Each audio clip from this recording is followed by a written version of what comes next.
Hello, today I'll be talking about medical futility, autonomy versus the physicians, using a legal case regarding Helga Wangley.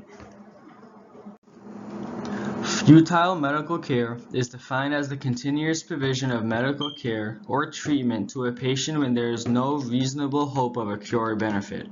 This means that the proposed medical treatment should not be performed because the physicians believe that it will not improve the patient's condition. Futile treatments may either be life-sustaining or death-prolonging interventions.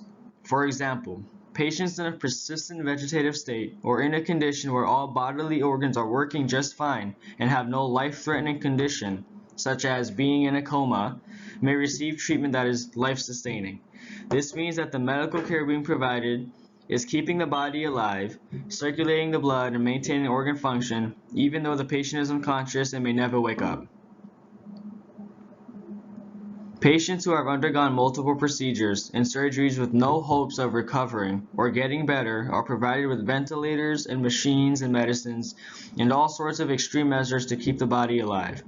So if the provided treatment or medical care were to stop or be withheld, the body will deteriorate, shut down, and unfortunately cause death to the patient. Treatments provided to these types of patients are avoiding the inevitable and just prolonging their death. Patients and family members, or surrogate decision makers, are stakeholders in such decisions because they are the ones ultimately making the decision or are affected by the decision made by the physicians. The significance of the case regarding Helga Wangley. In the legal case regarding Helga Wangley, she was an 86-year-old woman who suffered from severe anoxia, which is complete loss of oxygen to the brain or body, due to previous respiratory problems and pneumonia, leading to several cardiopulmonary arrests.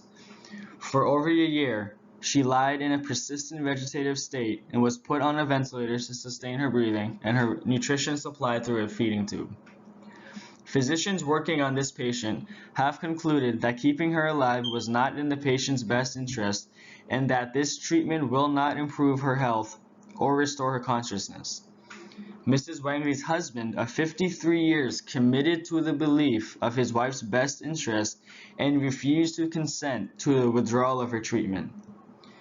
By granting guardianship of Mrs. Wangley to her husband, the judge indicated that the most important consideration was who made the decision, not what the decision was. Thesis statement.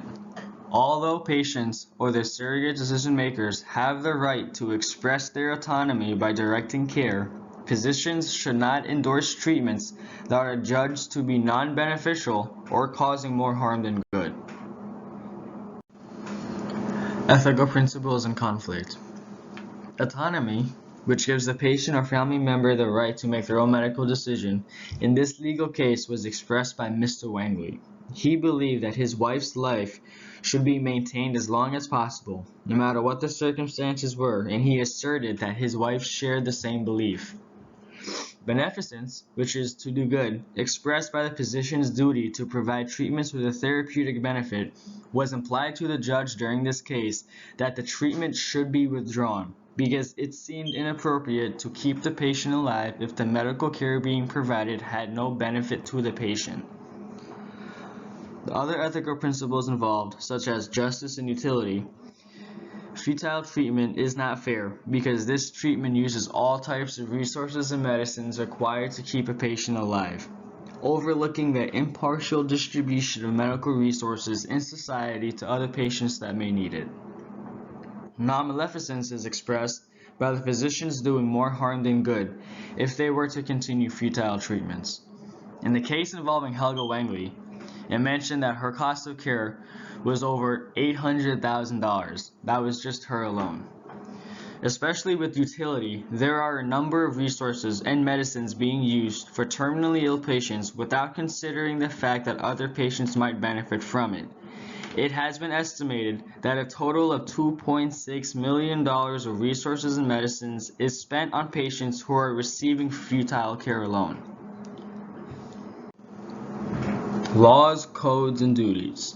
The Texas Advanced Directives Act of 1999, the TADA, provides a legally sanctioned extrajudicial process for a healthcare facility to discontinue life-sustaining treatment against the wishes of a patient of his or her surrogate decision makers.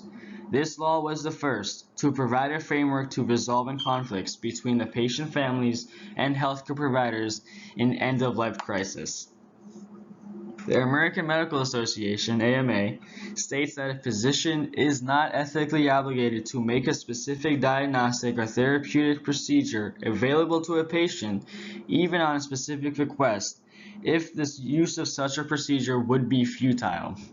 The Code of Ethics also states that physicians have an affirmative obligation to transition a patient to palliative care when other treatments have no reasonable chance of providing benefits.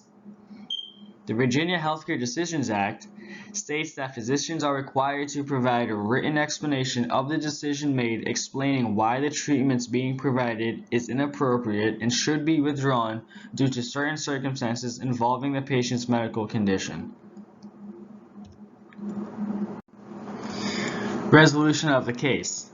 A physician taking care of Helga Wengli brought up to court requesting another power of attorney to be assigned to the wife to make a more sensible decision about the treatment of the wife. The court judge denied the request, giving the husband of Mrs. Wengli the power to make decisions on her behalf. Since the physician did not provide enough information on why Mr. Wengli was not fit to make medical decisions on his wife, the judge thought that Mr. Wengli was more than capable of making the decisions for her, based on his wife's best interest, and the judge was strong to respect the ethical principle of autonomy. This case became notorious because the wife died of multiple organ failure 3 days after the judge made the decision of giving Mr. Wengli the right to make her medical decisions. She was still on a ventilator and tube feeding. Resolution to avoid futile treatments. One resolution that has been mentioned quite a few times in my references was that physicians should offer more palliative care in regards to keeping the patient comfortable and not in pain instead of going through extreme measures trying to keep them alive. This would ease the tension and stress coming from family members and surrogates, as well as offer another form of treatment that is suitable and appropriate for both the patient and caregivers. It's hard for anyone to make the decision on whether or not to pull the plug on a loved one. We as healthcare providers must try our best to be compassionate and understanding and figure out a way to provide a treatment plan that is in favor of both you and the patient or family member / surrogate. Conclusion. Without a clear understanding of why, physicians and other healthcare workers provide medical treatments that may unfortunately be medically futile. The AMA Code reminds physicians that at the moment of time when the treatments being delivered to a patient with an illness are no longer likely to benefit the patient, it is essential to modify the treatment management plans that might fulfill the patient's psychological and spiritual needs. In fear of litigation, it is crucial for physicians and other healthcare workers to communicate the concepts of medical futility and palliative care with patients and family members. On the one hand, physicians may think the treatment being provided is futile, while the patient or family members may think it's not. So the problem is, where do we draw the line? Some factors that should be considered before providing futile care is whether or not the treatment improves the quality of life of the patient, and if the treatment is given, it brings benefits that outweigh the burdens of the treatment. And these are my references. Thank you for listening.